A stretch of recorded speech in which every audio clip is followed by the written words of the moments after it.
బైబిల్లో 66 పుస్తకాలు. ఈ 66 పుస్తకాల్లో మనకి కొన్ని సంఘాలు కనపడుతూ ఉంటాయి. అపోస్తులుడైనటువంటి పౌలు కొరింథీ సంఘానికి, గలతీ సంఘానికి, ఎఫెసీ సంఘానికి, కొలసీ సంఘానికి, తెస్సలోనికయ సంఘానికి, ఇలాగా సంఘాలకి అనేక పత్రికలను రాస్తూ ఉంటాడు. అవన్నీ కూడా అప్పటి పరిస్థితిలో జరిగినటువంటి సందర్భాలను గూర్చి పౌలు గారు ఆ పరిచర్య విధానంలో ఆ సంఘంలో మార్పు చేసుకోవాల్సినటువంటి మార్పుల గురించి రాస్తూ ఉంటాడు. అయితే బైబిల్లో మనకి మరొక 7 సంఘాలు మనకు కనపడుతూ ఉంటాయి. ఈ 7 సంఘాలు ఎప్పుడంటే క్రీస్తు శకం 1వ శతాబ్దంలో ఉన్నటువంటి సంఘాలు. అంటే యేసుక్రీస్తు ప్రభువారు శిలువ మరణము తర్వాత, ఆరోహణమైన తర్వాత అపోస్తుల ద్వారా ఏర్పరచబడినటువంటి సంఘ క్రమంలో ఏర్పరచబడినటువంటి 7 సంఘాలు మనకి కనపడుతూ ఉంటాయి. ఈ 7 సంఘాల్ని పరిశుద్ధాత్మ దేవుడు బైబిల్లో ప్రవచనాత్మకంగా రాయించడం జరిగింది. యేసుక్రీస్తు ప్రభు ప్రియమైన శిష్యుల్లో, ప్రేమ కలిగిన శిష్యుల్లో ఒకడైనటువంటి యోహాను భక్తుడిని పద్మాసు ద్వీపానికి తీసుకెళ్లి దర్శన రీతిగా యేసుక్రీస్తు ప్రభు యోహానుతో మాట్లాడుతూ 7 సంఘాలకి కూడా శుభమని చెబుతూ ఆ 7 సంఘాల పరిస్థితిని బైబిల్ గ్రంథంలో, ప్రకటన గ్రంథంలో రాయించడం జరిగింది. ఈ 7 సంఘాలు ఏంటి అనేది మనం చూస్తే, మొదటిగా మనకి ఎఫెసు సంఘం కనపడుద్ది, 2 పెర్గేము సంఘం కనపడుతుంది, స్పుర్మా సంఘం కనపడుతుంది, తుయితర అనే సంఘం కనపడుతుంది, సార్దీస్ అనే సంఘం కనపడుతుంది, ఫిలదెల్ఫియా అనే సంఘం కనపడుతుంది, లవోదికియా అనే సంఘం కనపడుతుంది. 7 సంఘాలు మనకిక్కడ కనపడుతూ ఉంటాయి. దేవునికి స్తోత్రం. ఈ 7 సంఘాలు ఎప్పుడు ఉన్నాయంటే ఈ క్రీస్తు శకం 1వ శతాబ్దంలోనే సంఘాలు ఉన్నాయి. ఎక్కడున్నాయి ఈ సంఘాలని అంటే 1వ అధ్యాయము, ప్రకటన గ్రంథం 1వ అధ్యాయంలో 4వ వచనం అంటాడు, యోహాను ఆసియాలో ఉన్న 7 సంఘములకు శుభమని చెప్పి వ్రాయునది. అంటే ఈ 7 సంఘాలు ఎక్కడున్నాయంటే ఆసియాలో ఉన్నాయి. ఇక్కడ క్రైస్తవ సంఘం ఎప్పుడుందంటే క్రీస్తు శకం 1వ శతాబ్దములో, అంటే క్రీస్తు ఆరోహణం అయిపోయిన తర్వాత అపోస్తులు చేసినటువంటి పరిచర్య ద్వారా ఆసియాలోనే ఆ సంఘాలు ఏర్పడ్డాయి. ఆసియాలో ఉన్నటువంటి సంఘాలు ఏర్పడినప్పుడు ఆ 7 సంఘాలకి దేవుడు యేసుక్రీస్తు ప్రభు శుభమని చెబుతూ యోహాను భక్తుడి చేత దర్శన రీతిగా ఆ 7 సంఘాల యొక్క పరిస్థితిని మాట్లాడుతూ ఉన్నాడు. దేవునికి స్తోత్రం. ఈరోజు మొట్టమొదటి సంఘం అనేటువంటి ఎఫెసు సంఘమును గురించి పరిశుద్ధాత్మ దేవుని సహాయముతో మనం మాట్లాడడానికి సిద్ధపడదాం. మనం అందరము కూడా ఇక్కడున్నటువంటి ఎఫెసు సంఘం 2వ అధ్యాయము 1 నుంచి మనకు కనిపిస్తుంది. ఈ ఎఫెసు సంఘమును గురించి కొంత చరిత్రను తెలుసుకొని మన ముందు భాగంలోనికి మనం వెళదాం. ఈ ఎఫెసు సంఘం అనేది బైబిల్లో అతి ప్రాధాన్యత కలిగినటువంటి సంఘం. ఈ ఎఫెసు సంఘమును గురించి అపోస్తుల కార్యాలు 19వ అధ్యాయం అంతా కూడా పౌలు పరిచర్య జరిగించినటువంటి విధానం మనకు అక్కడ కనపడుతూ ఉంటుంది. అపోస్తుల కార్యాలు 19వ అధ్యాయం అంతా మనం చూస్తే ఈ ప్రకటన గ్రంథంలో రాయబడినటువంటి మొదటి సంఘమైనటువంటి ఎఫెసు సంఘమును గురించి కనపడుతుంది. 2 అదే అపోస్తులైనటువంటి పౌలు ఎఫెసు సంఘానికి ఒక పత్రికనే రాస్తూ ఉంటాడు. దాన్నే మనం ఎఫెసీలకు రాసిన పత్రిక అని అంటూ ఉంటాం. అంటే పరిశుద్ధ గ్రంథంలో అధికంగా రాయబడినటువంటి సంఘ వివరాలు ఎక్కడైనా ఉన్నాయంటే అది ఎఫెసీ సంఘమును గురించి వ్రాయబడి ఉన్నది. ఎందుకండి ఎఫెసు సంఘమును గురించి బైబిల్ అంత ప్రాధాన్యత సంతరించుకున్నది అని అంటే, ఎఫెసు అనేది ఒక ఉన్నతమైనటువంటి పట్టణం. ఎఫెసు అనేది ఒక ధనికమైనటువంటి పట్టణం. ఎఫెసు అనేది వ్యాపార పరంగా చాలా కోట్లలో లావాదేవీలు జరిగేటువంటి పట్టణం. అంటే ఎఫెసు పట్టణం ఒక రకంగా చెప్పాలంటే ఆదాయానికి లోటు లేదు. ఎఫెసు పట్టణానికి వెళ్ళేసరికి ఆ పట్టణం అంతా ఎలాగుందంటే చలువ రాతితో కట్టబడిన బిల్డింగ్లు, అంటే మార్బుల్స్, గ్రానైట్స్. 1వ శతాబ్దములోనే గ్రానైట్స్ తో మార్బుల్స్ తో వాళ్ళు ఇల్లులు కట్టుకున్నారంట అక్కడ. దేవునికి స్తోత్రం. ఇంకా చెప్పాలంటే ఈ ఎఫెసు పట్టణం ఒక కొండ మీద అర్ధచంద్రాకారంలో నిర్మించబడినటువంటి పట్టణం అది ఎఫెసు పట్టణం అనేది. ఈ ఎఫెసు పట్టణం ప్రపంచానికే చాలా ప్రాధాన్యత కలిగినటువంటి పట్టణం. ఎఫెసు పట్టణం వ్యాపార పరంగా చాలా ఉన్నతమైనటువంటి పట్టణం.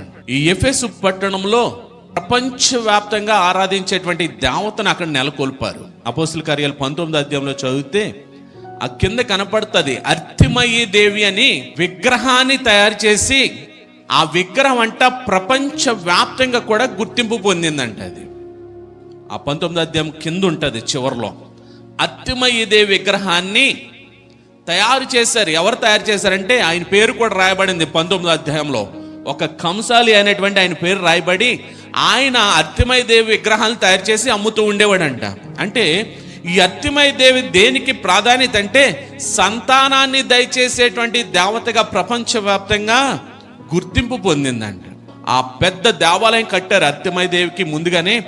ఆ పెద్ద దేవాలయం కట్టబడితే అది ప్రపంచవ్యాప్తంగా ప్రాచుర్యం పొందుకుంటే క్రీస్తు శకం 250వ సంవత్సరంలో ఆ గుడిని, ఆ టెంపుల్ని, ఆ దేవాలయాన్ని కూలగొట్టేశారు. అంటే ఎఫెసు పట్టణం అనేది చాలా ధనికులు ఉండేటువంటి పట్టణం. ఎఫెసు పట్టణం అనేది విగ్రహారాధనలో కూడా ప్రపంచవ్యాప్తంగా గుర్తింపు పొందినటువంటి పట్టణం. మూడవది ఏంటంటే ఆ ఎఫెసు పట్టణం ఎంత ఉన్నతమైనదంటే ఆ పట్టణంలోనంట క్రీస్తు శకం 1వ శతాబ్దంలోనే సుమారుగా 20,000 మంది పట్టేటువంటి నాటకశాల ఉండేదంట. అంటే ప్రతిరోజు సాయంకాల సమయంలో అక్కడ నాటిక ప్రదర్శన జరిగితే ఆ నాటిక ప్రదర్శనకి సుమారుగా 20,000 మంది కూర్చున్నటువంటి నాటికశాల ఉండేదంట. ఆ 19వ అధ్యాయంలో పౌలు గారు ఏం చేస్తాడంటే 2వ ప్రయాణంలో వెళ్ళినప్పుడు ఎఫెసు పట్టణం అంతటి సువార్త ప్రకటిస్తూ అద్భుతాలు దేవుడు ఆయన ద్వారా జరిగిస్తూ ఉన్నప్పుడు ఆ నాటకశాలలోనికి వెళ్ళడానికి ప్రయత్నం చేస్తాడు పౌలు గారు. ఆ నాటకశాలలో కూడా ప్రభువును పరిచయం చేయడానికి ప్రయత్నించినప్పుడు ఏదో విగ్రహాల్ని మనం పూజిస్తున్నాము, విగ్రహాల్లో శక్తి లేదని, వాళ్ళ దేవుడికే శక్తి ఉందని చెప్పి మన వ్యాపారాన్ని పాడు చేస్తున్నారు కాబట్టి అడ్డుకుందామని అక్కడ వారందరూ కూడా పౌలుని అడ్డుకోవడం జరిగింది. అక్కడ ఎందుకు చెప్తున్నానంటే 1వ శతాబ్దంలోనే అంత అభివృద్ధి చెందేటువంటి పట్టణం అది.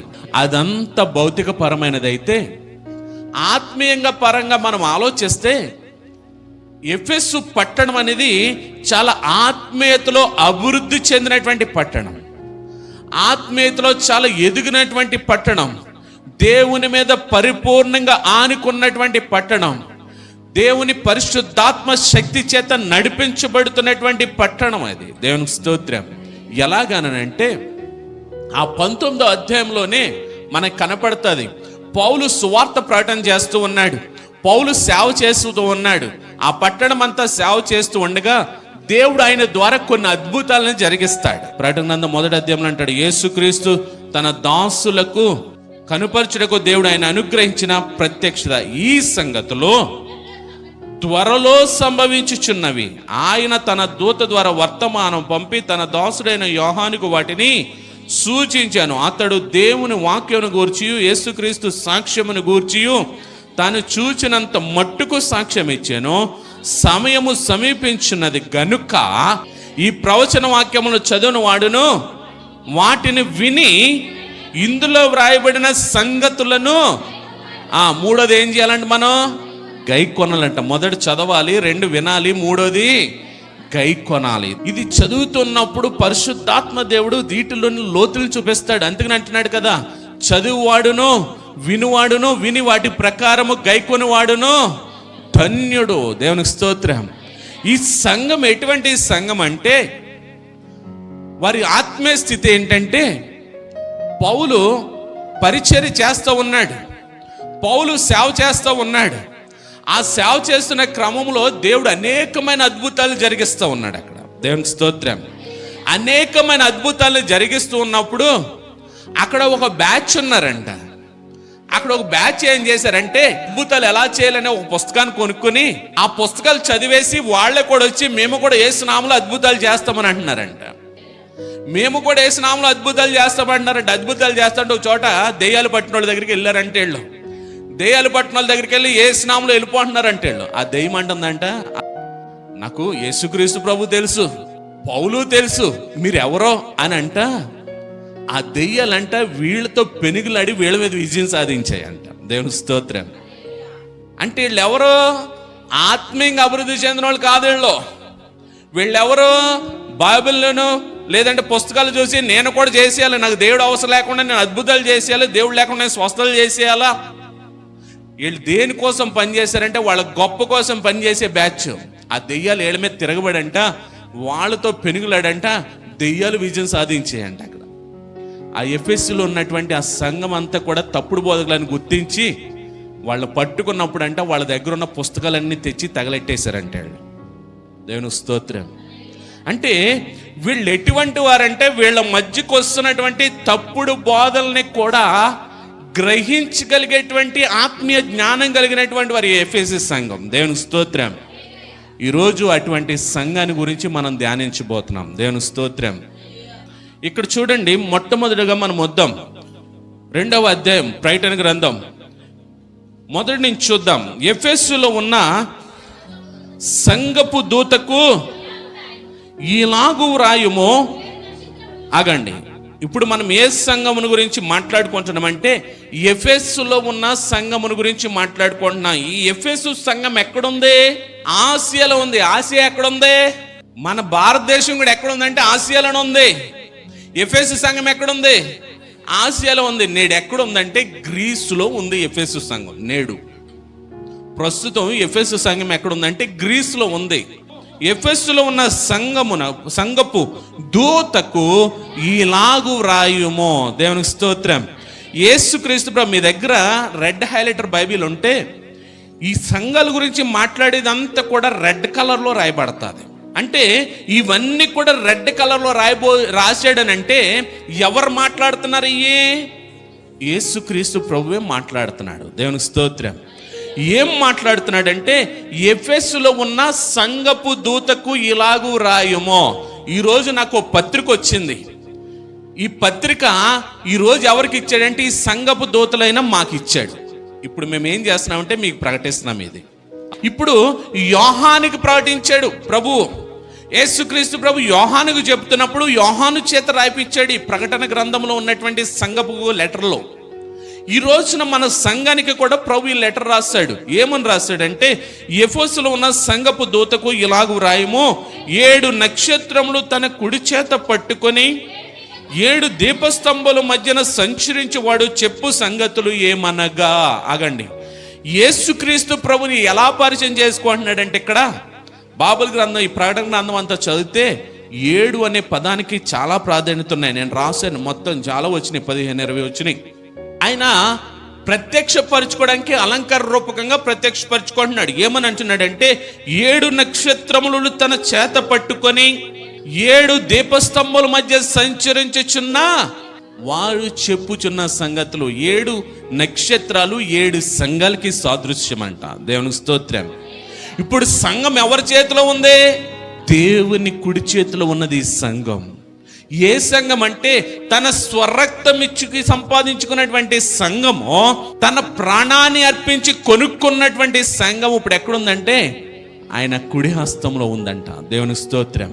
ఈ 7 నక్షత్రం మధ్యన సంచరించున్నటువంటి 7 దీపస్తంభములు మధ్య సంచరించి వాడు చెప్పు సంగతులు ఏమనగా. ఆ సంఘ పరిస్థితిని తెలియజేస్తున్నాడు. నీ క్రియలను, నీ కష్టమును, నీ సహవాసమును నేను ఎరుగుదును. దేవునికి స్తోత్రం. ఇక్కడ చూడండి ఏమంటున్నాడంటే ప్రభువు, ఎఫెసు సంఘము నేడు మన సంఘమే అనుకోండి. ఈ సార్వత్రిక సంఘము యేసుక్రీస్తు ప్రభు తన రక్తమును తన ప్రాణమును పెట్టి కొనుక్కున్నటువంటి సంఘముతో మాట్లాడుతున్నాడు. ఈ రోజున ఏమంటున్నాడంటే నీ క్రియలను, కష్టమును, నీ సహనమును నేను ఎరుగుదును. రోజు మన క్రియలను ఎవరు ఎరుగుతున్నారు? హల్లెలూయా. మనమేమనుకుంటా తెలుసా? చర్చికి వెళ్ళినా వెళ్ళకపోయినా ఎవరు చూసి వచ్చారు, ఎవరు అడిగి వచ్చారు, మనం ఏం చేస్తున్నాం అనేది ఎవరు చూసి వచ్చారు, మనం ఎక్కడుంటున్నాం అనేది ఎవరు చూసి వచ్చారు? కొన్ని సంఘాలు చూస్తే బాధ అనిపిస్తుంది. నేడు సంఘాలు ఎలాగున్నాయంటే క్రీస్తు పట్ల భయము లేనటువంటి సంఘాలు, ఆత్మ నడిపింపు లేని సంఘాలు. దేవుడు చూస్తున్నాడు, దేవుడు మనతో మాట్లాడతాడు అనే భయం లేకుండా 11వ అధ్యాయంలో అంటాడు, వీళ్ళు ఎవరు ఉంటారంటేనట బయట. 11వ అధ్యాయం మొదటి నుంచి చదవండి. ఆలయమునకు వెలుపటి ఆవరణమునను కొలత వేయక విడిచిపెట్టుము, అది అన్యులకు ఇయ్యబడెను. ఏంటది? ఆలయం బయట ప్రాంతం. చాలా మంది ఏం చేస్తారో తెలుసా? దేవుని సన్నిధిలోకి రాలేరు, దేవుని సన్నిధిలో నిలబడలేరు. ఎందుకంటే దేవుని సన్నిధిలో నిలబడలేకపోతున్నారంటే వాళ్ళు దురాత్మలతో ఉన్నవారే. దురాత్మే దేవుని సన్నిధిలో మనల్ని ఉండనివ్వదు. దేవుని సన్నిధి లోపల ఉండకుండా దేవుని మందిరం వైపు ఉన్నామంటే అది ఆ స్థలం ఎవరిదంటే అన్యులది. అంటే నువ్వు క్రీస్తుని పరిపూర్ణంగా అంగీకరించలేదు, నువ్వు క్రీస్తుని పరిపూర్ణంగా ఆయన రక్షణానందమును ఆ యొక్క అనుభవంలోకి నువ్వు రాలేదని అర్థం. బయట ఉన్నావంటే మృక్కుబడికి వచ్చి నిలబడ్డట్టు, నువ్వెవడు అంటే అన్యుడివే. ఆ స్థలం ఎవరిదంట? అది అన్యులకి ఇవ్వబడెను. వారు 42 నెలలు పరిశుద్ధ పట్టణమును కాలుతో త్రొక్కుదురు. వీళ్ళు ఏం చేస్తారంట? కాలుతో త్రొక్కడం అంటే వీళ్ళు చేసేది ఏంటంటే అపవిత్ర కార్యాలు చేస్తారంటే. వీళ్ళు ఎక్కడున్న వాళ్ళు? ఎక్కడో దూరంగా ఉన్నవాళ్ళు కాదు, మందిరం బయట ఉన్నవాళ్ళే. వీళ్ళు ఎక్కడికి వెళ్ళామని ఫీలింగ్ వెళ్ళదే, మేము చర్చికి వెళ్ళామండి అనే ఫీలింగ్. కానీ వీళ్ళు చేసే కార్యాలు హల్లెలూయా, ప్రార్థన చేసుకుందామంటే బయటికి పరిగెట్టేస్తారు. బల్ల ఆరాధన జరుగుతుంది. విన్న వాక్యాన్ని బట్టి మనం పరిశీలించుకొని, ప్రభు నాకు కూడా రక్షణ చేయని ప్రార్థన చేయరేళ్ళో మనమందరం కళ్ళు మూసుకుంటే బయట తిరిగేస్తూ ఉంటారు. ఇక్కడే కాదండి, మన దగ్గరే కాదు, సంఘాల్లో అపవాది ఏం చేస్తుందంటే, వాళ్ళలో ఉన్న దురాత్మలు ఏం చేస్తున్నాయంటే దేవుని సన్నిధిలోకి, దేవుని పరిశుద్ధ స్థలంలోనికి రానివ్వదు. వాళ్ళెవరంటే క్రీస్తుని పరిపూర్ణంగా అంగీకరించిన వారు. నీ క్రియలు, నీ కష్టమును, నీ సహనమును నేను ఎరుగుదును. దేవునికి స్తోత్రం. దేవునికి తెలియకుండా ఏం లేదు. దేవుడికి సమస్తమును కూడా ఎరిగినటువంటి దేవుడు. నువ్వు రక్షింపబడినా నువ్వు రక్షింపబడకపోయినా సమస్తమును ఎరిగినటువంటి దేవుడు, నిన్ను కంటికి రెప్పలాగా చూసుకుంటున్న దేవుడు నీ ప్రతి క్షణాన్ని కూడా గమనిస్తాడంట. హెబ్రీయులకు రాసిన పత్రిక 4వ అధ్యాయం 13వ వచనం, ఆయన దృష్టికి కనపడని సృష్టము ఏదియూ లేదు. హల్లెలూయా. ఆయన దృష్టికి కనపడని సృష్టం అంటే దేవుని సృష్టిలో సృజింపబడిన సృష్టి కానీ, మానవుడు కానీ, జంతువులు కానీ సమస్తము కూడా ఆయనకి మరుగై ఉండలేదంట. ఆయన కడప ఉండకుండా ఈ సీక్రెట్గా ఏది లేదంట. అది దేవుని స్తోత్రం అని అంటున్నాడు. చూడండి ఇంకేమంటున్నాడు, మనం ఎవరికి లెక్క అప్ప చెప్పవలసి ఉన్నదో ఆ దేవుని కన్నులకు సమస్తమును మరుగు లేక తేటగా ఉన్నది. దేవుడి కళ్ళు మూయలేమంట, దేవుడికి మరుగుపరచలేమంట. దేవుడు సమస్తం ఎరిగినటువంటి దేవుడు. ఆయన సన్నిధిలో ఉన్నామా, ఆయన సన్నిధి బయట ఉన్నామా, ఎక్కడుంటున్నాం అనేది, సమస్తము ఏం చేస్తున్నాం అనేది, దేవుని సన్నిధికి రాకుండా మనం ఎక్కడెక్కడ తిరుగుతున్నాం అనేది సమస్తమును తెలుసు అంట ఆయనకి. దేవునికి స్తోత్రం. దేవుని కన్నులు మూయాలనుకోవడం మన వివేకం. అది ఆయనకు తెలుసు, సమస్తమును తెలుసు ఆయనకి.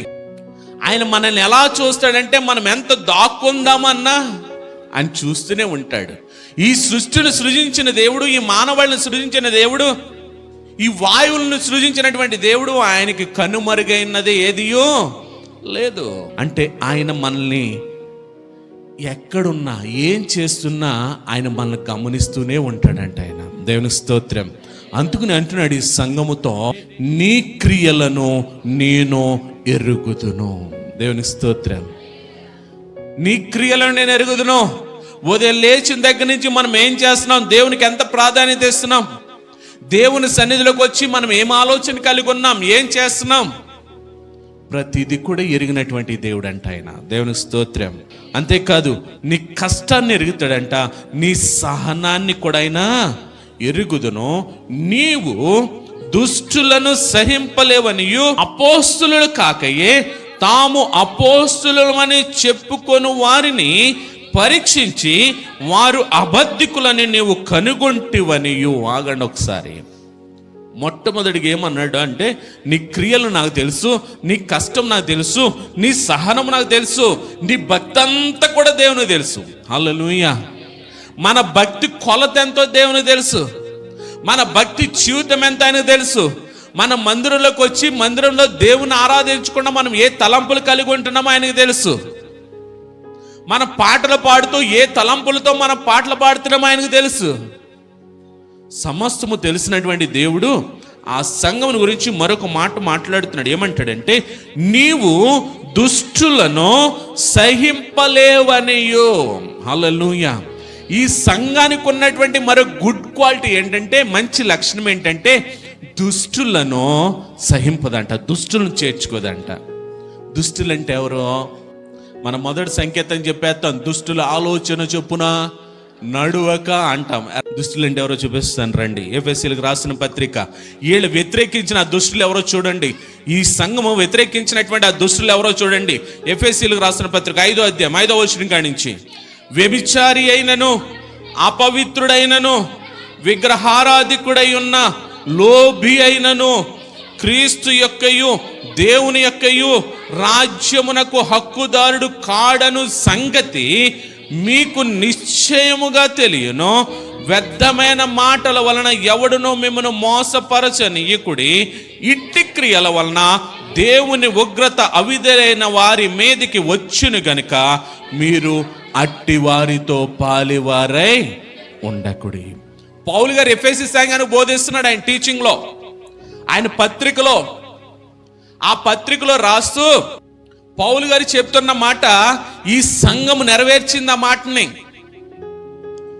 ఏమని చెప్తున్నాడు చూడండి. ఆ దుష్టులు ఎవరంటే, వ్యభిచారులు అంట, 2 అపవిత్రులంట, 3 విగ్రహారాధికుడైన లోబి అంట, క్రీస్తు యొక్కయు దేవుని యొక్క రాజ్యమునకు హక్కుదారుడు కారు అంట వాళ్ళు. దేవునికి స్తోత్రం. మన సహవాసం ఎవరితో ఒకసారి ఆలోచించండి. ఇప్పుడు దుష్టులను వ్యతిరేకించేటువంటి సంఘం ఈ ఎఫెసీ సంఘం. ఈ సంఘానికి ఉన్న ఇంకో ప్రత్యేకత చెప్పమంటారా? ఈ సంఘం ఎప్పుడు సంఘం అని చెప్పాను నేను? క్రీస్తు శకం 1వ శతాబ్దంలో ఉన్న సంఘం ఇది. ఇప్పుడు మనం ఏ శతాబ్దంలో ఉన్నాం తెలుసా? 21వ శతాబ్దంలో ఉన్నాం మనం. ఈ సంఘం 1వ శతాబ్దంలో అంటే 100వ సంవత్సరం లోపల ఏర్పరచబడిన సంఘం. ఆ సమయంలో అపోస్తుల కార్యాలు 19వ అధ్యాయంలో ఉంటుంది. ఒక బైబిల్ పాఠశాల కూడా ఉంది. అపోస్తుల కార్యాలు 19వ అధ్యాయం 9వ వచనం, శిష్యులను ప్రత్యేకపరుచుకొని ప్రతి దినము తురను అను ఒకని పాఠశాలలో తర్కించుచు వచ్చాను. ఏముంది అక్కడ? తురను అంటే టిరానస్ ఇంగ్లీష్లో. ఏ శతాబ్దం ఉంది బైబిల్ కాలేజ్? 1వ శతాబ్దంలో. ఈ బైబిల్ కాలేజీలో పౌలు ఎన్ని సంవత్సరాలు ఉన్నాడంటే, ఇంచుమించు ఎఫెస్సులో 3 సంవత్సరాలు ఉండిపోయాడు. పౌలు తర్వాత ఈ ఎఫెసు సంఘానికి కాపరిగా ఎవరు పని చేశారో తెలుసా? ఈ ప్రకటన గ్రంథం రాసినటువంటి యోహానే ఈ సంఘానికి కాపరిగా వెళ్ళాడు. దేవునికి స్తోత్రం. ఆ బైబిల్ కాలేజీలో అనేక మందికి బోధిస్తూ, తర్కిస్తూ, వారి డౌట్లు క్లారిఫై చేస్తూ ఉన్నాడంట పౌలు గారు. దేవుని స్తోత్రం. ఈ ప్రకటన గ్రంథంలో ఉన్నటువంటి ఎఫెసు సంఘం ఉంట ఏం చేసిదంటే, దుష్టులను సహింపలేకుండేదంట. చిచ్చి వీళ్ళ దగ్గరికి వెళ్ళకూడదు, వీళ్ళు కలవకూడదు, వీళ్ళకి దూరంగా ఉండాలి, వీరికి మనకి సాంగత్యం ఏంటి, వీళ్ళలోనే మనం దగ్గర చేర్చుకోకూడదని దూరం పెట్టేదంట. దేవుని స్తోత్రం. ఆ దుష్టులంటే ఎవరో చూపించాను. వ్యభిచారి అయినటువంటి వారు, అపవిత్రులు అయినటువంటి వారు, 2 విగ్రహారాధికులు, 4 లోబి అయినటువంటి వారు. వీళ్ళందరూ కూడా దుష్టుల్లోనే. ఈ రోజున ఈ సంఘం వారందరినీ దూరం పెట్టింది. ఈ రోజున మనం ఆలోచించేయండి, మనం ఎవరితో సాంగత్యం చేస్తున్నామంటే, మనం రక్షింపబడతాం, మన పక్కనోడు రక్షింపబడ్డాం. ఇప్పుడు మనం పవిత్రులుగా ఆయన రక్తం ద్వారా మార్చబడ్డాం. వాడి రక్తంలో కడగకుండా ఇంకెలాగున్నాడంటే అపవిత్రుడిగానే ఉన్నాడు. వాడి రక్తంలో కడగకుండా అపవిత్రుడిగానే ఉన్నాడు. ఇప్పుడు నేను రక్తంలో కడగబడి పవిత్రుడిగా మారినోడిని అపవిత్రుడితో సాంగత్యం చేయొచ్చా? దీని ప్రకారం ఇక్కడ ఏం చేశారు ఈ ఎఫెసీ సంఘం? వ్యభిచారి తర్వాత ఏముంది? అపవిత్రుడు. అపవిత్రుడు అనగా క్రీస్తు రక్తంలో కడగబడిన వాడు. ఇప్పుడు అక్కడ ఎఫెసు సంఘం వారిని ద్వేషించిందంట. ఆ సంబోధించినటువంటి పదములో ఉన్నటువంటి దుష్టుల జాబితాతో మనం సహవాసం చేస్తున్నామంటే ఆ కింద వచ్చే వాటిని మనం దానికి లోబడ్డట్టే. వ్యభిచారులు, అపవిత్రులు, విగ్రహారాధికులు. విగ్రహారాధన అంటే ఆ గుళ్ళు కడిగెళ్ళి మొక్కడం కాదు. దేవుని కంటే ఎక్కువ సమయాన్ని మనం దేనికైతే కేటాయిస్తున్నామో అది విగ్రహారాధనే. అది పని అయినా, ప్రయాణమైనా, మొబైల్ అయినా, ఏదైనా సరే విగ్రహారాధనే. విగ్రహారాధన అంటే అక్కడికి వెళ్ళి మొక్కితేనే విగ్రహారాధన కాదు. దేవునితో కేటాయించాల్సిన, దేవుని సహవాసంలో కొనసాగాల్సినటువంటి సమయాన్ని దొంగిలిస్తున్నది ఏదైనా సరే విగ్రహారాధనే. ఇప్పుడు వీళ్ళని ఏమంటున్నాడు? దుష్టులు అని అంటున్నాడు. మనం చెప్తాం కదా మొదటి కీర్తనలో, దుష్టులా ఆలోచన చెప్పునా, నోటి మాటకే అది.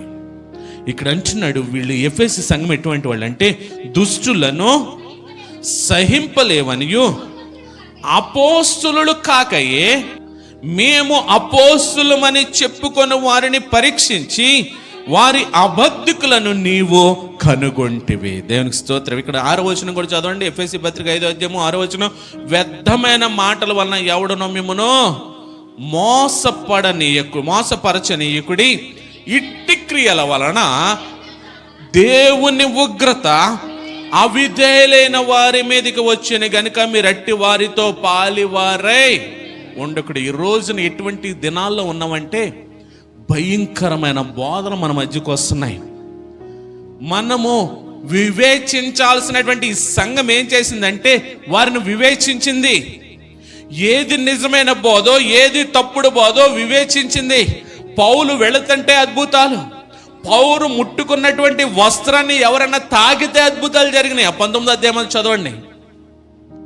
పౌలు ముట్టుకున్నటువంటి వస్త్రాన్ని ఇంకొకటి ముట్టుకుంటే అద్భుతాలు జరిగినాయి. వీళ్ళు కూడా ఏం చేయాలి తెలుసా? మేము కూడా అపోస్తులమని అద్భుతాలు చేయడం మొదలెట్టారంట. అద్భుతాలు చేయడం మొదలెట్టినప్పుడు అద్భుతాలు జరగకపోగా వీళ్ళు ఏం చేస్తున్నారంటే పరిశీలించారంట వాళ్ళని. దేవుని స్తోత్రం. ఎందుకు చెప్పానంటే ఈవేళ 7 అధ్యాయాలు 7 వచనాలు ఇంటికి వెళ్తారు చదవండి అని నేను చెప్పిన దాన్ని పరిశీలించమని ప్రభు అంటాడు. 1 యోహాను పత్రిక 4వ అధ్యాయం 1వ వచనం. ప్రియులారా, అనేకులైన అబద్ధ ప్రవక్తలు లోకంలోనికి బయలు వెళ్ళి ఉన్నారు గనుక ప్రతి ఆత్మను నమ్మక ఆయా ఆత్మలు దేవుని సంబంధమైనవో కావో పరీక్షించుకోండి. దేవుని స్తోత్రం. వస్తాయి అన్నాడా, వచ్చినాయి అన్నాడా? భయంకరమైన బోధలు ఉన్నాయి ఈ రోజున. అందరూ ఎలా కనపడతారో తెలుసా? గొర్రె చర్మం కప్పుకుని. ఇక్కడ ఏమంటున్నాడు? ఇక్కడ అనేకులైన అబద్ధ ప్రవక్తలు లోకములోనికి వచ్చేసారు వాళ్ళు ఆల్రెడీ.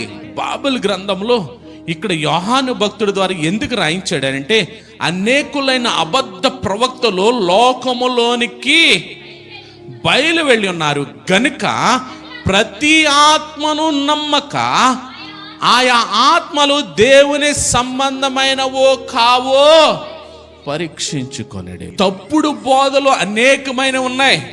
ఈ తప్పుడు బోధలు ఎఫెసీ సంఘం ఏం చేసిందంటే చదవండి ఒకసారి. అక్కడ అపోస్తులమని చెప్పుకొని వారిని పరీక్షించి మేము వారు అబద్ధికులని కనుగొంటిమని నీవు సహనము కలిగి నా నామము నిమిత్తము భారము భరించి ఆలయలేదనియు నేను ఎరుగుదును. దేవునికి స్తోత్రం. యేసుక్రీస్తు ప్రభు చెప్తున్నాడు. ఆ సంఘానికి ఉన్నటువంటి గుడ్ క్వాలిటీస్, మంచి లక్షణాలన్నిటిని వివరిస్తున్నాడు. దానిలో భాగంగా వారి సహనాన్ని, వారి కష్టాన్ని, వారి ఓర్పును, వారు ఏదైతే తప్పుడు బోధల్ని ఖండించి వారిని దూరపరిచి నిలబడ్డారో వారి ఆత్మీయ స్థితిని ఇక్కడ బయలుపరుస్తూ ఉన్నాడు. యేసుక్రీస్తు ప్రభు మత్తయి సువార్త అంటాడు చూడండి 7వ అధ్యాయము 15వ వచనం. కానీ అబద్ధ ప్రవక్తలను గురించి జాగ్రత్త పడి వారి గొర్రె చర్మములు వేసుకొని మీ యొద్దకు వత్తురు, కానీ లోపల వారు క్రూరమైన తోడేళ్ళు. ఆత్మ లేనోడు ఏం చేస్తాడంటే సంఘాలు చీల్తాడంట. ఆత్మ లేనివాడు సంఘాల్ని గలిబిలి చేస్తాడంట. తప్పుడు బోధలు అనేకమైన వస్తున్నాయి. ఏమంటున్నాడు చూడండి, జాగ్రత్త పడుడి, వారి క్రూరమైన తోడేళ్ళు వారి ఫలముల వలన మీరు వారిని తెలుసుకుందరు. ముండ్ల పొదలలో ద్రాక్ష పండ్లనైనను పల్లేరు చెట్ల అంజూరు పండ్లనైనను కోయుదురా.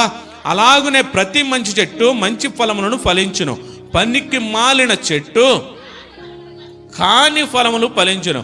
మంచి చెట్టు కాని ఫలములను ఫలింపనేరదు, ఫలింక మాలిన చెట్టు మంచి ఫలములను రండి. మళ్ళీ ఒకసారి 2 కొరింథీయులకు రాసిన పత్రిక 11వ అధ్యాయం 13వ వచనం రండి. అలా అనగాటి వారు క్రీస్తు యొక్క అపోస్తుల వేషము ధరించుకొని వారై ఉండి దొంగ అపోస్తులను మోసగాండ్రకు పనివారునై ఉన్నారు. ఇవి ఆశ్చర్యము కాదు, సాతాను తానే వెలుగుదూత వేషమును ధరించుకొనుచున్నాడు గనుక వాని పరిచారకులను నీతి పరిచారకుల వేషము ధరించుకొనుటకు గొప్ప సంగతి కాదు, వారి క్రియలు చొప్పున వారి కంతము కలుగును. 2 పేతురు పత్రిక 2వ అధ్యాయం 1వ వచనం. అబద్ధ ప్రవక్తలు ప్రజల్లో ఉండిరి, అటువలనే మీలోనూ అబద్ధ బోధకులుందరు. వీరు తమ్మును కొనిన ప్రభువు కూడా విసర్జించుచు తమకు తామే శీఘ్రముగా నాశనము కలుగజేసుకొనుచు నాశనకరమగు భిన్నాభిప్రాయములను రహస్యముగా బోధించుదురు. అపోస్తుల కార్యములో 20వ అధ్యాయము 28వ వచనం కాడి నుంచి, దేవుడు తన స్వరక్తమిచ్చి సంపాదించిన తన సంఘమును కాయుటకు పరిశుద్ధాత్మను మిమ్మును దేని యందు అధ్యక్షులుగా ఉంచెను. ఆ యావత్తు మందను గూర్చియు మీ మట్టుకు మిమ్మును గూర్చియు జాగ్రత్తగా ఉండుడి. సంఘాలని గలిబిలి కలిగి చేసేది ఏంటంటే, అపవాదంట వెలుగుదూతలకు వచ్చి నేనే దేవుణ్ణి అంటదంట, నేనే దేవుణ్ణి అంటదంట. వాక్యానికి విలువ కాకుండా, ఆత్మ సంబంధమైన వాక్యాన్ని బోధించకుండా మనల్ని కన్ఫ్యూజ్ పడుతూ అద్భుతాలు ఆశ్చర్యకార్యాలు మా దగ్గరికి 7 వారాలు వస్తే అది జరిగిద్ది ఇది జరిగిద్ది. వాక్యము ప్రాధాన్యత ఇవ్వని సంఘం ఏదైనా సరే అది దేవునికి మహిమకరమైన సంఘము కాదు.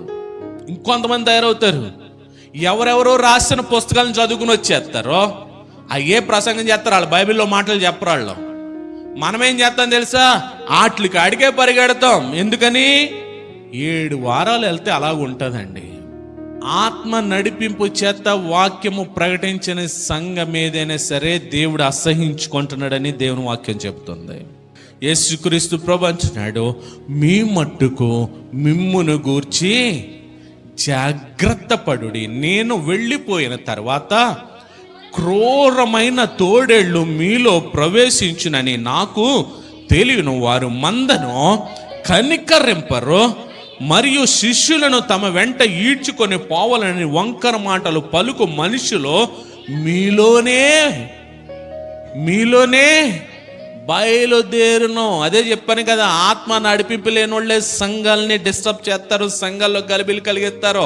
ఎక్కడి నుంచి వస్తారు తెలుసా, వాళ్ళు సంఘములో నుండే వస్తారంట. చూడండి ఇంకేమంటున్నాడు, కావున నేను 3 సంవత్సరాలు రాత్రింబగలు కన్నీళ్లు విడిచు ప్రతి మనిషినికి మానక బుద్ధి చెప్పుతునని మీరు జ్ఞాపకం చేసుకొని మెలకుగా ఉండుడి. దేవునికి స్తోత్రం.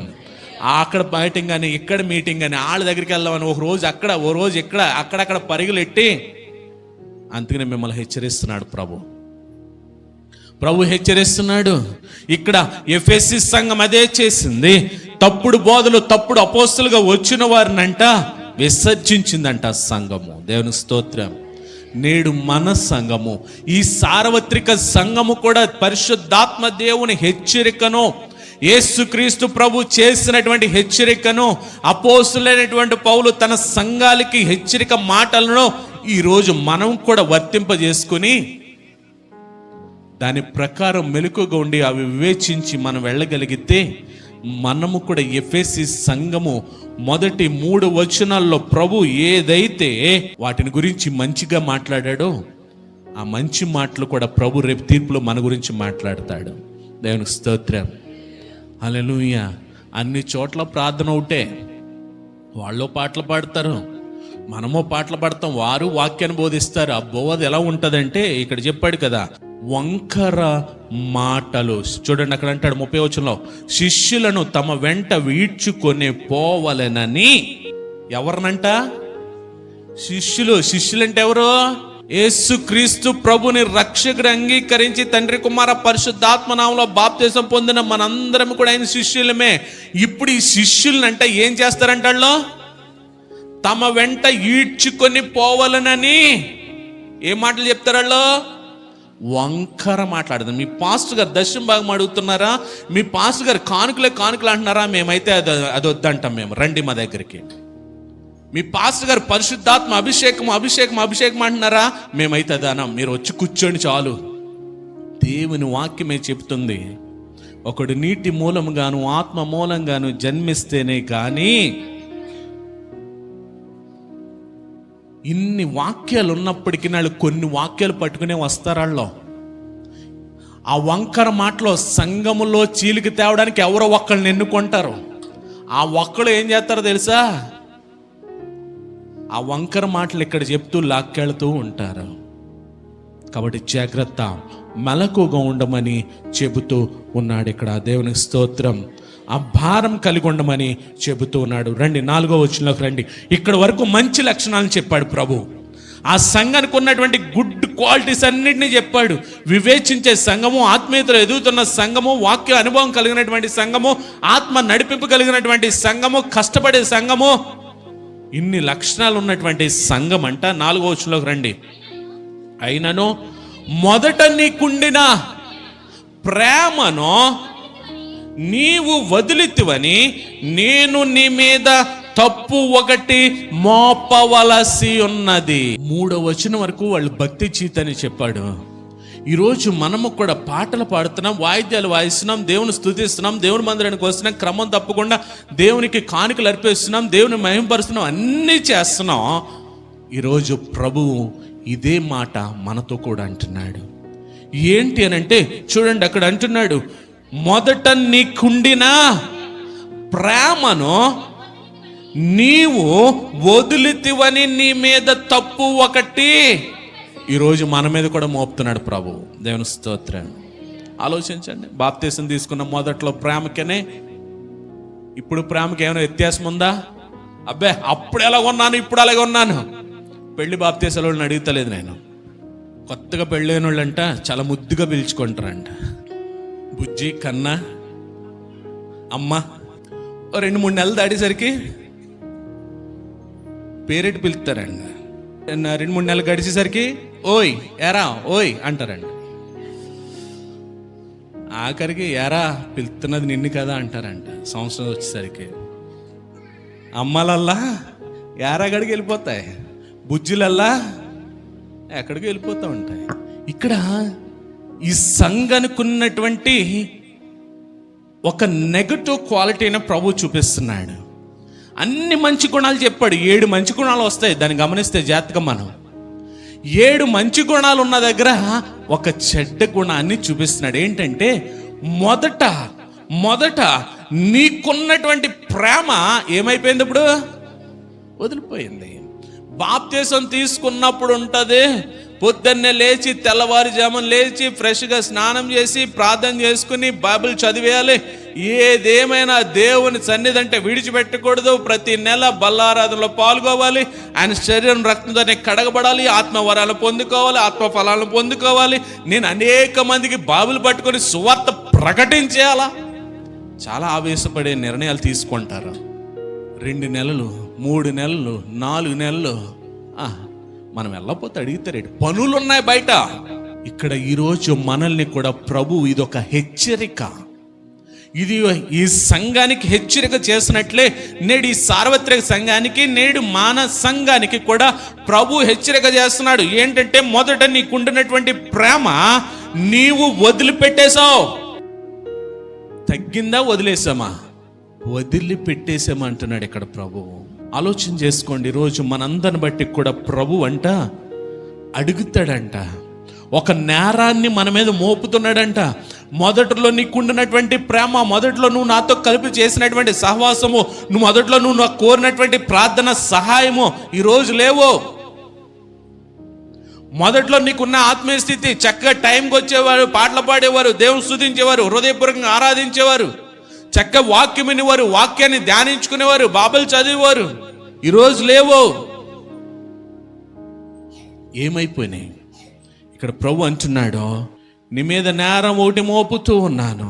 ఈరోజు ప్రభు మనందరితో కూడా మాట్లాడుతూ ఉన్నాడు. ఇక్కడ మనం ఒకవేళ ఆ స్థితిలో ఉంటే, మన విశ్వాసము, మన ప్రేమ, మన భక్తి, ఆ జీవితం మనం వదిలిపెట్టేసినట్లయితే ఈరోజు ప్రభు కూడా మన మీద ఒక నేరాన్ని మోపుతూ ఉన్నాడు. చూడండి తర్వాత ఏమంటున్నాడో, నీవు ఏ స్థితిలో నుండి పడుతావో అది జ్ఞాపకము చేసుకొని మారు మనస్సు పొంది ఆ మొదటి క్రియలను చేయుము.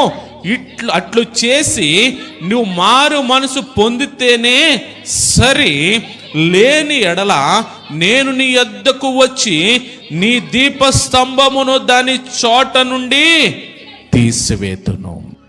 హెచ్చరిక, నువ్వు మారు మనసు పొంది, మొదటిలో నీ స్థితి ఎలాగుందో, మొదటిలో నీ భక్తి ఎలా ఉందో, మొదట్లో నీ విశ్వాసం ఎలా ఉందో, మొదట్లో నీ సహవాసం ఎలా ఉందో, మొదట్లో నీ ఆత్మ నింపుదల ఎలా ఉందో, నీ ఆత్మ నడిపింపు ఎలా ఉందో, దేవునికి ఏ స్థానాన్ని ఇచ్చావో, నువ్వు అలా మారు మనసు పొందగలిగితే సరి.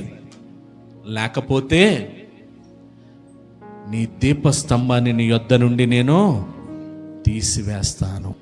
దీపస్తంభం అనేక వాటికి సాదృశ్యంగా ఉంది. దీపస్తంభం దేవుడు మనలో పెట్టిన ఆత్మకు సాదృశ్యంగా ఉంది.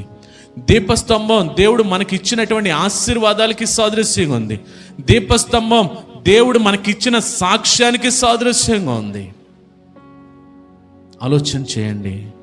ఆ ప్రేమలో మనము తగ్గిపోతే, ఆ ప్రేమను మనం విడిచిపోతే, ఆ ప్రేమ నుండి మనము తొలగిపోతే, ప్రభు అంటున్నాడు, ఆ దీపస్తంభాన్ని మన నుండి దూరపరుస్తానంటున్నాడు, తీసివేస్తానంటున్నాడు.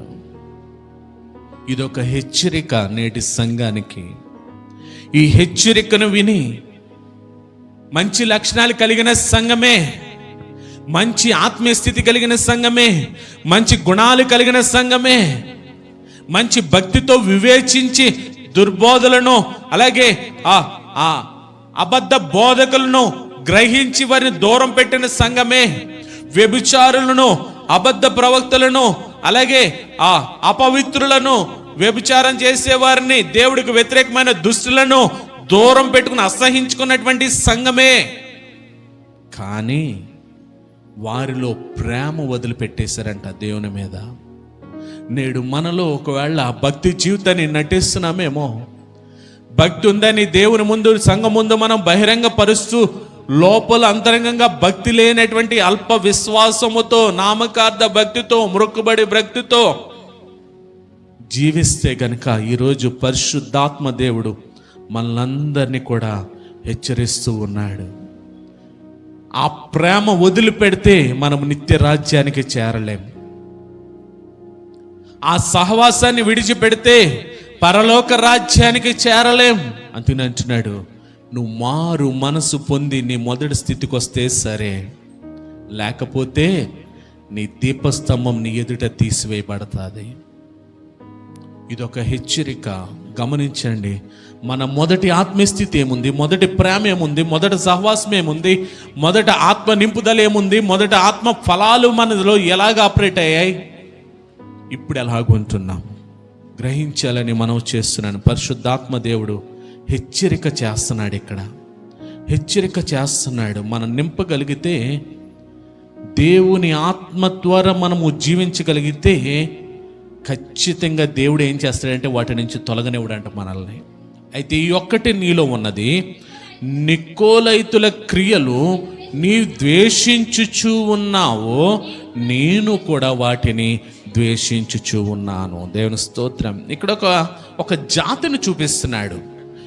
ఈ ఒక్కటే నీది ఏంటంటే, నీ ప్రేమ, మొదటి ప్రేమను విడిచిపెట్టేశావు. అది ఒకటే కనపడుతుంది నీలో తప్పు. మనలో కూడా అది ఒకటే కనపడుతుంది. చక్కగా చర్చికి వస్తున్నాం, దేవుని దగ్గరికి వస్తున్నాం, దేవుని స్తుతిస్తున్నాం, దేవుని ఆరాధిస్తున్నాం, దేవుని ప్రార్థిస్తున్నాం, కానీ ఆ సహవాసంలో ఉండలేకపోతున్నాం, ఆ ప్రేమలో ఉండలేకపోతున్నాం, ఆత్మ నింపుదలలో ఉండలేకపోతున్నాం, ఆత్మ వరాలతో నింపబడలేకపోతున్నాం, ఆత్మ ఫలాలతో మనము నింపబడలేకపోతున్నాం. ఆ ప్రేమ ఎప్పుడైతే లేవో ఇవన్నీ వస్తాయి అని అంటున్నాడు. ఇంకో మంచి లక్షణం చెప్తున్నాడు. 6వ వచనంలో ఏమంటున్నాడంటే, నికోలైతుల క్రియలు నువ్వు ద్వేషించుచున్నావు, నేను కూడా వీటిని ద్వేషించున్నాను. నికోలైతులు ఎవరంటే లోక సంబంధమైన ఆశలు కలిగించేవారు, దేవుని క్రమము నుండి మనల్ని తప్పించేవారు ఈ నికోలైతులు. ఈ నికోలైతులు ఎవరంటే దేవుని దగ్గర నుండి, దేవుని క్రమము నుండి, దేవుని ఆత్మ నుండి తప్పించి లోకాశల వైపు నడిపించేవారు నికోలైతులు. ఈ ఎఫెసీ సంఘంలో ఉన్న మంచి లక్షణం ఏంటంటే ఆ నికోలైతులనంట ద్వేషించిందంటే. మనం ఏం చేస్తాం? ప్రార్థనకి ఎప్పుడు వెళ్తాయి కదా రా అంటే వెళ్ళిపోతాం. అక్కడ డబ్బులు ఇస్తున్నారు, అక్కడ పనికి ఎంత వస్తుంది అంత వస్తుంది అంటే దేవుని సన్నిధిని విడిచిపెట్టి వెళ్ళిపోతాం. అక్కడ పార్టీలు ఉన్నాయి, లేకపోతే అది ఉంది ఇది ఉందంటే వదిలి వెళ్ళిపోతూ ఉంటాం. లోకాసుల వైపు పరిగెట్టేవారు ఈ నికోలైతులు. కానీ ఆ ఎఫెసీ సంఘం ద్వేషించిందంట. నేడు మనము ద్వేషించే స్థితిలో ఉన్నామా లేదా? ఆ ఎఫెసీ సంఘం నికోలైతులను ద్వేషించింది, దేవుడు కూడా వారిని ద్వేషిస్తున్నాడు. అంటే లోకమునైనను లోకములో ఉన్న వాటినైనను ప్రేమింపకూడదు. ఒకవేళ మీరు ప్రేమిస్తే దేవుని ప్రేమ మీలో ఉండదంట. నికోలైతులు ఎవరంటే లోకం వైపు నడిపించేవారు. నికోలైతులు ఎవరంటే దేవుని ఆత్మలో మనల్ని బలహీనపరిచేవారు, దేవుని సన్నిధికి దూరపరిచేవారు, దేవునికి సన్నిధికి రాకుండా అడ్డుకొని మనల్ని వేరే చోటకి లోక సంబంధంగా నడిపించేవారు. ఈరోజు ఒకవేళ మనము అటు వెళ్ళిపోతున్నామేమో. ప్రభు అంటున్నాడు, నువ్వు ద్వేషిస్తున్నావు, నేను కూడా ద్వేషిస్తున్నాను అని చెప్పి అంటున్నాడు. చూడండి ఆ మాట ఏమంటున్నాడు అక్కడ, చెవి గలవాడు ఆత్మ సంఘములతో చెబుతున్న మాట వినుగాక. దేవునికి స్తోత్రం. ఇప్పుడు ఇంతవరకు ప్రకటించినటువంటి మాటలు, పరిశుద్ధాత్ముడు బోధించినటువంటి మాటలో ఇక్కడున్న చెవి గలవాడు ప్రతి ఒక్కరు వినుగాక. చెవి గలవాడు పరిశుద్ధాత్మ తన దూతతో చెబుతున్న మాట ఇక్కడున్న వారు వినుగాక. ఈ బైబిల్లో యేసుక్రీస్తు ప్రభు ఎన్నోసార్లు సంబోధిస్తాడు, చెవి గలవాడు వినుగాక, చెవి గలవాడు వినుగాక. మత్తయి సువార్తలోనూ చాలా చోట్ల కనపడుతుంది ఈ మాట. చెవి గలవాడు వినుగాక, చెవి గలవాడు వినుగాక, చెవి గలవాడు వినుగాక. ఇప్పుడు చెప్పండి, మీరు వింటున్నారా వింటలేదా? చెవి గలవాడు ఆత్మ చెబుతున్న మాటలు వినుగాక అని చేయించువానికి దేవుని పరదేశులో ఉన్న జీవ వృక్ష ఫలములను భుజింప నిత్తును. నువ్వెప్పుడైతే నువ్వు చెవి గలవాడు ఉండి పరిశుద్ధాత్ముడు చెప్పేటువంటి, దేవుని ఆత్మ చెప్పేటువంటి మాటలను విని నీ జీవితాన్ని మరలా మొదటి స్థితికి తీసుకెళ్ళి దేవుని ప్రేమించే స్థితిలో, దేవుని సహవాసంలో ఉండి దేవుని ఆత్మ చేత నింపబడతావో నీ జీవితంలోనికి ఏమొస్తుందంటే విజయాన్ని ఇస్తాడంట ప్రభు. దేవుని స్తోత్రం.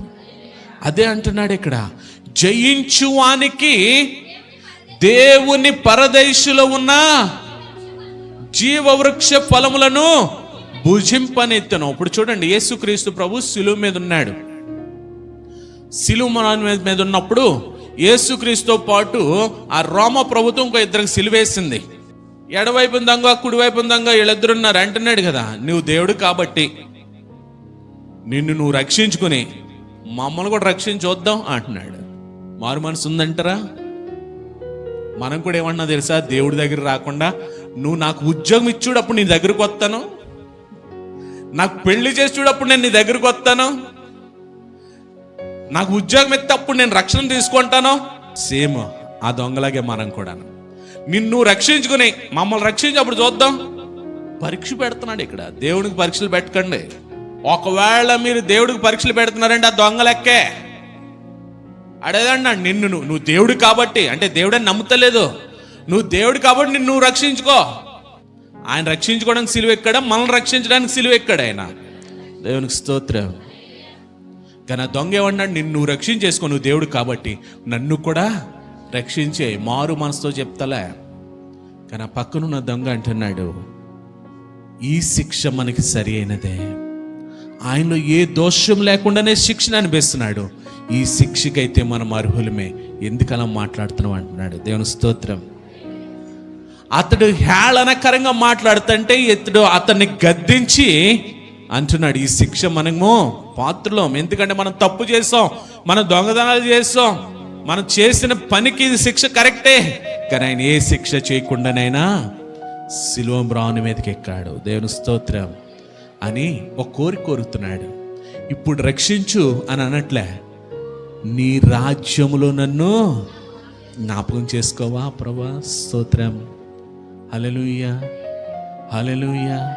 నీ రాజ్యంలో నన్ను జ్ఞాపకం చేసుకో అంటే ఈయన ఏం చేశాడంటే, ఆ శిలువ మీద ఉన్నటువంటి వ్యక్తి అక్కడ ఈయన రాజులకు రాజు, సర్వభూమికి రారాజుగా ఆయన పాలన చేయబోతున్నాడని గ్రహించుకుని అంటున్నాడు కదా, నీ రాజ్యంలో నన్ను జ్ఞాపకం చేసుకో. దేవుని స్తోత్రం. అంగీకరించాడు, తన మొదటి స్థితికి వెళ్ళాడు, తన స్థితిని మార్చుకున్నాడు. దొంగతనములు చేసి శిక్షను అనుభవిస్తున్నటువంటి వ్యక్తి చివరి గడియలు అంటున్నాడు, నీ రాజ్యంలో నన్ను చేసుకొని తన హృదయాన్ని ప్రభుకి అర్పిస్తున్నాడు. ప్రభు అంటున్నాడు, నేడు నువ్వు నాతో కూడా పరదేశులో ఉండు. ఇప్పుడు ఆయన జీవితంలో విజయం వచ్చింది. దేవుని స్తోత్రం. హల్లెలూయా. మనం ఎప్పుడైతే ప్రభు సన్నిధి దగ్గర ఒప్పుకుంటామో, ప్రభు సన్నిధి దగ్గర పశ్చాత్తాపడతామో, ప్రభువే నాకు దేవుడై ఉన్నాడు, ఆయన నా రక్షకుడైన మనం హృదయపూర్వకంగా విశ్వసించి ఆయన్నే కొనియాడతామో, మన జీవితంలో విజయం వస్తుందంట. దేవుని స్తోత్రం. ఆయన ప్రేమనంట మనం ఎలా చూడాలంటే రుచి చూచి ఎరగాలంట. దేవుని స్తోత్రం. బయట ఉండి చూస్తే ప్రేమ తెలియదు, ఆ ప్రేమ లోతులు తెలియాలంటే మనం రుచి చూడాలి. దేవుని స్తోత్రం. ఆ రుచి చూడాలంటే ఎక్కడికి రావాలి? లోపలికి రావాలి. బయట కూర్చుంటే ఆ ప్రేమ తెలవదు. ఆ ప్రేమలోకి దిగితే ఆ ప్రేమ రుచి, ఆ ప్రేమ లోతులు తెస్తే ఆయన మనల్ని ఎంతగా ప్రేమిస్తున్నాడో తెలుస్తుంది. దేవుని స్తోత్రం. ఇక్కడ అంటున్నాడు, జయించు వానికి దేవుని పరదేశులో ఉన్న జీవవృక్ష ఫలములను భుజింప నిత్తును. దేవునికి స్తోత్రం. మన జీవితంలో ఆయన విజయం ఇవ్వడానికి చూడండి, హెబ్రీయులకు రాసిన పత్రిక 11వ అధ్యాయము 6వ వచనం, విశ్వాసము లేకుండా దేవునికి ఇష్టడై ఉండుట అసాధ్యము, దేవుని యొద్దకు వచ్చువాడు ఆయన ఉన్నాడనియు తన్ను వెదుకు వారికి ఫలము దయచేయువాడనియు నమ్మవలెను కదా. దేవునికి స్తోత్రం. ఇప్పుడు ఆయన ఉన్నాడు కాబట్టి నేను ఎక్కడికి వస్తున్నా, నేను నమ్మితే ఖచ్చితంగా ఫలాన్ని పొందుతావు. ఆయన ఎక్కడున్నాడు కాబట్టి ఆయన కలుసుకోవడానికి వెళ్తున్నాను అనుకుంటే ఖచ్చితంగా ఫలాన్ని పొందుతాం. ఆయన ఇక్కడ ఉన్నాడు కాబట్టి మనము దిక్కులు చూడకుండా ఆయన మాత్రమే కేంద్రీకృతంగా చేసుకుని ఆయన ఆరాధించగలిగితే, ఆయన మహింపరచగలిగితే, ఆయన కీర్తించగలిగితే ఆ ఫలాన్ని పొందుకోగలం. ఎందుకంటే ఆయన ప్రేమమయుడు అనేటువంటి దేవుడు. ఆ విజయాన్ని మనకివ్వడానికే కలువరి శిలువలో ఆయన విజయం కొరకు ఆయన శిలువ మ్రాను మీద ఓడిపోయాడండి. ఆ విజయం మనం ఇవ్వడానికి ఆయన ఓడిపోయాడు. ఎక్కడ ఓడిపోయాడు అంటే కలువరి శిలువలో ఓడిపోయాడు, తన జీవితంలో ఓడిపోయాడు ఆయన. చాలాసార్లు చూడండి, ఇప్పుడు మొన్న వాటర్ టిన్ ఎత్తుతున్నాను నేను. వాటర్ టిన్ ఎత్తుతంటే మా అమ్మాయిని, చిన్న అమ్మాయినైనా సరదాగా నువ్వు ఎత్తునా అన్నాను నేను. ఆవిడ ఏం చేస్తుందంటే ఇలా పట్టేసుకుంటుంది. నిజంగా ఎత్తేద్దా? నేనేం చేసింది తెలుసా, ఆవిడ ఎలా పట్టుకుంది కదా అని బరువంతా నేను పట్టుకున్నానని అలా చివరిగా కిచెన్ వరకు తీసుకెళ్ళాను నేను. ఇప్పుడు తన ఫీలింగ్ ఏంటి? నేనే మోసేసాను. మోసింది ఎవరు? నేను. ఏసై చేసింది అదేనండి. నా కూతురు ఓడిపోకూడదు అక్కడ. నా కూతురు హ్యాపీ ఫీల్ ఉండాలి. నేను మోయి అనగానే ఏం చేసింది తెలుసా, నాన్న పట్టుకెళ్ళినా అన్నాను. పట్టుకెళ్ళినా అనగానే వచ్చే సీరియస్గా ఎలా పట్టేసుకోండి. ఆ వాటర్ టిన్ అంత ఉందా?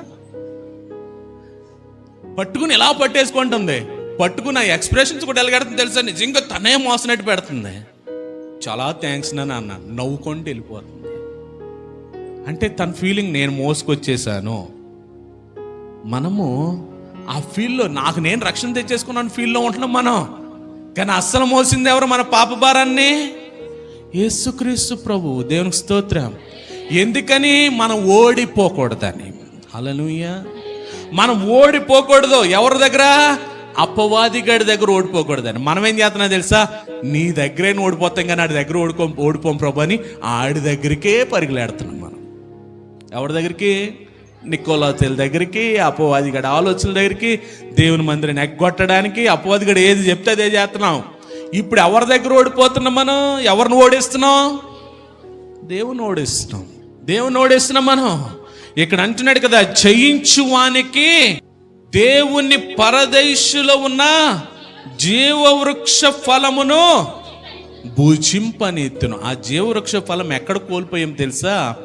ఆది కాండంలో ఆదాము అవ్వ చేస్తున్నటువంటి ఆజ్ఞాతిక్రమం వలన కోల్పోయినటువంటి జీవవృక్ష ఫలమంట ఆయన శిలువ మరణము ద్వారా, ఆయన శిలువలో కార్చిన రక్తం ద్వారా, ఆయన శిలువలో పొందిన శ్రమల ద్వారా, గాయముల ద్వారా, ముండ్ల కిరీటం ద్వారా, ఆయన అర్పించిన ప్రాణం ద్వారా ఆ విజయాన్ని మనకిచ్చి ఇప్పుడు దేనికి అర్హులుగా చేశాడంటే పరలోకంలో నివసించడానికి, శాశ్వత కాలంలో శాశ్వత జీవితాన్ని అనుభవించడానికి, అంతేకాక అక్కడున్న జీవవృక్ష ఫలాన్ని తినడానికి కూడా మనల్ని అర్హులుగా చేశాడంట.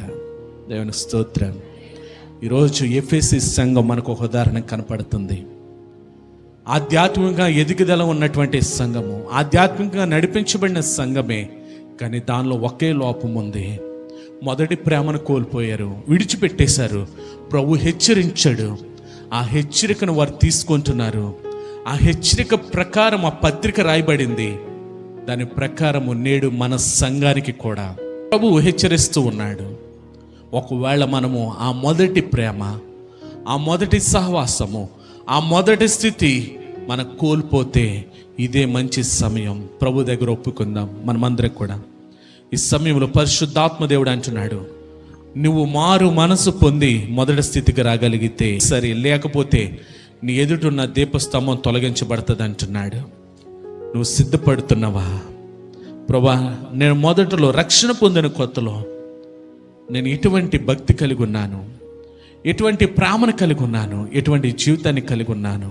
ప్రస్తుతం నేను తొలగిపోయానయ్యా, ఆ మార్గంలోకి నన్ను నడిపించు, ఆ భక్తిలోకి, ఆ ప్రేమలోనికి, ఆ విశ్వాసంలోనికి నన్ను నడిపించాయని ప్రార్థన చేద్దాం. విన్న వాక్యాన్ని బట్టి మనం సరి చేసుకుంటే సరే. ఇక్కడ మరొక హెచ్చరిక చేస్తున్నాడు. నికోలైతుల బోధలోకి మీరు వెళ్ళిపోతున్నారేమో, అంటే లోక సంబంధమైన ఆచారాల్లోకి వెళ్ళిపోతున్నారేమో. ఎఫెసీ సంఘాన్ని మనకు ఉదాహరణగా చూపించాడు. ఆత్మ సంగములతో చెబుతున్న మాట చెవి గలవాడు వినును గాక. ఈరోజు మనమందరం చెవులుంటే దేవుని ఆత్మ, పరిశుద్ధాత్మ మనతో మాట్లాడిన మాటల ద్వారా మన జీవితాన్ని సరి చేసుకొని మారు మనసు పొంది మొదటి స్థితికి మనం వెళ్తాం. లేదండి నేను ఇలాగే ఉంటానంటే కల్వరి శిలువలో ప్రభు నీ కోసం ఇచ్చినటువంటి విజయాన్ని నువ్వు తృణీకరిస్తున్నావని అర్థం. కల్వరి శిలువలో ప్రభు నీ కోసం చేసిన త్యాగాన్ని నువ్వు నిర్లక్ష్య పెడుతున్నావని అర్థం. కాబట్టి రోజు మాట్లాడిన మాటల్ని ఒకసారి ప్రతి ఒక్కరు కూడా, ప్రభు నాకు ఆ స్థితిని దయచేయండి, మొదటి ప్రేమలో నేను నివసించాలి, మొదటి సహవాసంలో నేను జీవించాలి, మొదటి భక్తి జీవితంలో నేను గడపాలి, మొదటి ఆత్మీయతలో నేను కొనసాగాలి. ఆ రీతిగా నీ ఆత్మ చేత నన్ను అభిషేకించండి అయ్యా, నీ ఆత్మతో నన్ను నింపండి అయ్యా, నీ ఆత్మ వరాలతో నన్ను నింపండి, నీ ఆత్మ అభిషేకంతో నన్ను నింపండి అయ్యా, ఆత్మ ఫలాలతో నన్ను నింపండి అని ప్రార్థన చేద్దాం. ప్రేమగల తండ్రి, వందనాలు, స్తోత్రాలు నానా. ప్రకటన గ్రంథంలో 7 సంఘముల్లో తండ్రి మొదటి సంఘమైన ఎఫెసీ సంఘం ద్వారా మాతో మాట్లాడినందుకు నీకు వందనాలు ప్రభా. 7 వచనాలు ఆ సంఘం కోసం రాసావు, 7 అధ్యాయాలు ఆ సంఘం కోసం రాసావు. సంపూర్ణత కలిగిన సంఘమే, కానీ ఒక లోపం ఉంది. నువ్వు నేరం మోపుతున్న మొదటి ప్రేమ విడిచిపెట్టిందని నేడు మా సంఘముతో, ఈ సార్వత్రిక సంఘముతో నువ్వు మాతో మాట్లాడావు. ఒకవేళ మేము కూడా ఆ ప్రేమలో, ఆ విశ్వాసంలో, ఆ భక్తిలో, ఆ ఆత్మీయతలో మేము తొలగిపోతే మరలా మేము నీ దగ్గరికి రాగలడానికి కృప చూపించండి.